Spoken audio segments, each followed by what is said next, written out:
Hello everyone, welcome back to my YouTube channel. So guys, आज की video में हम बात करने वाले हैं कि टेस्ट सीरीज के बारे में। नीट 2025 में आपको कौन सी टेस्ट सीरीज ज्वाइन करनी चाहिए, कितनी टेस्ट सीरीज ज्वाइन करनी चाहिए, टेस्ट सीरीज ऑफलाइन या ऑनलाइन टेस्ट सीरीज आपको ज्वाइन करनी चाहिए। तो जितने भी टेस्ट सीरीज के रिगार्डिंग बच्चों के डाउट्स होते हैं, आज सारे डाउट्स हम इस वीडियो में क्लियर करने वाले हैं। तो वीडियो को लास्ट तक जरूर देखिएगा। तो पहला जो डाउट आता है वो है कि हमें ऑनलाइन टेस्ट सीरीज ज्वाइन करनी चाहिए या फिर ऑफलाइन टेस्ट सीरीज ज्वाइन करनी चाहिए। तो मैं रिकमेंड करूंगा कि आप ऑफलाइन टेस्ट सीरीज ज्वाइन करें। प्रेफरेबली अगर आपके घर के नियर बाय सेंटर है, ऑफलाइन सेंटर है टेस्ट सीरीज के लिए, आप आधा घंटा 40 मिनट लगा के आप वहाँ आराम से पहुंच सकते हैं।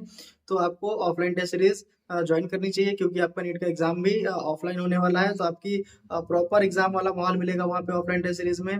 आपके जो है कैलकुलेटिव मार्क्स भी आएंगे वहाँ पे। कोई चीटिंग का वो सोर्स नहीं होगा आपके पास। वो एमआर शीट आप फिल करेंगे। तो पूरी जो नीट के लिए प्रैक्टिस चाहिए वो ऑफलाइन टेस्ट सीरीज में आपको पूरी वो प्रैक्टिस मिलेगी। लेकिन अगर मान लीजिए कि आप ऑनलाइन तैयारी कर रहे हैं, किसी दूर जगह पे हैं जहाँ पे कोई ऑफलाइन सेंटर नहीं है, तो फिर आप ऑनलाइन टेस्ट सीरीज दे सकते हैं, उसमें कोई दिक्कत वाली बात नहीं है।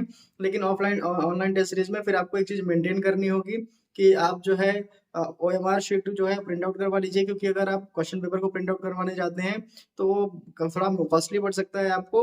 लेकिन जो है अगर आप नहीं करवा सकते क्वेश्चन पेपर को प्रिंट, तो आप जो है ओएमआर शीट को प्रिंट करवा लीजिए और अपने मोबाइल को फ्लाइट मोड पे डाल के आप 3 घंटे का टेस्ट पूरा अटेम्प्ट कर सकते हैं।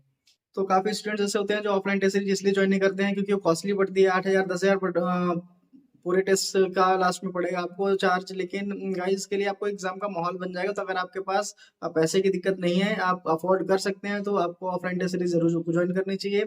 लेकिन अगर आपको फाइनेंशियली प्रॉब्लम है तो आप ऑनलाइन टेस्ट सीरीज दे सकते हैं। मैंने खुद भी ऑनलाइन टेस्ट सीरीज दी थी, क्योंकि मेरे पास ऑप्शन नहीं था ज़्यादा, और वो थोड़ा महंगा भी पड़ रहा था, इस वजह से मैंने ऑफलाइन टेस्ट सीरीज नहीं ली थी। लेकिन मैं रिकमेंड करूंगा, अगर फाइनेंशियली दिक्कत नहीं है तो आप ऑफलाइन टेस्ट सीरीज दीजिए, अदरवाइज ऑनलाइन से भी सिलेक्शन होते हैं। दूसरा क्वेश्चन जो स्टूडेंट्स के दिमाग में फ्रिक्वेंटली आता है कि कौन सी कोचिंग की टेस्ट सीरीज हमें ज्वाइन करनी चाहिए ताकि हमारा स्कोर बहुत अच्छा आ सके। गाइज, आप किसी भी कोचिंग की टेस्ट सीरीज ज्वाइन करिए। आप जिस कोचिंग से पढ़ रहे हैं, कोई सी भी सोर्स यूज कर रहे हैं, तो सारे सोर्स बढ़िया हैं।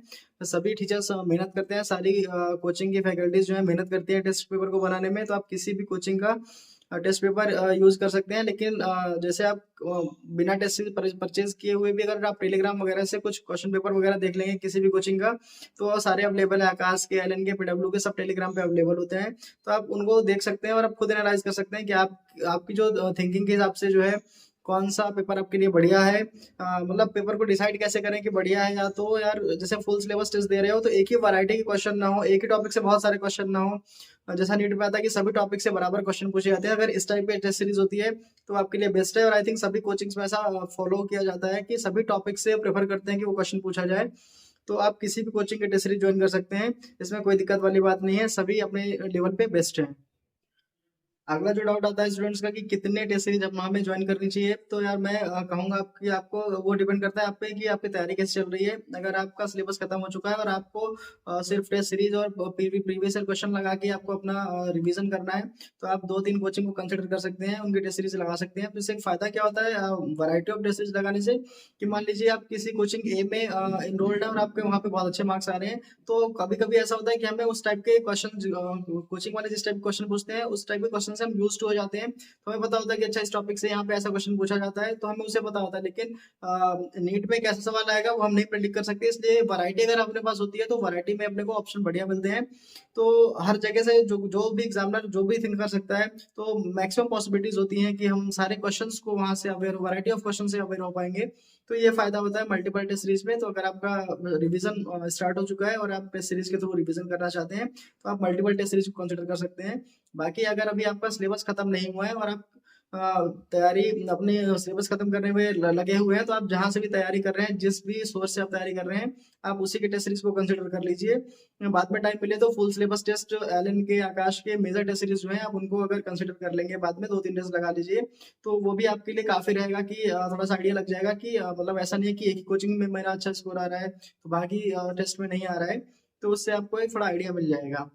तो एक लास्ट चीज़ मैं बताना चाहूँगा कि अगर आपको को डिसाइड कैसे करना है कि बढ़िया टेस्ट सीरीज किसकी है, तो वो आप खुद एनालाइज़ कर सकते हैं उस चीज़ को कि 1-2 टेस्ट लगा के देख लीजिए अभी टाइम है। तो जिस कोचिंग में वैरायटी आपको मिल रही हो, क्वेश्चंस की वैरायटी मिल रही हो और उनके सॉल्यूशंस मिल रहे हैं, क्वेश्चन बाय क्वेश्चन आपको सॉल्यूशन मिल रहे हैं, आप उनको एनालाइज़ करने में आपको दिक्कत नहीं हो रही है, आप डाउट अपने बढ़िया समझ में आ रहे हैं आपको, क्लियर कर सकते हैं वहाँ से मतलब जो उसका एक्सप्लेनेशन है, तो आप उसको कंसिडर कर सकते हैं।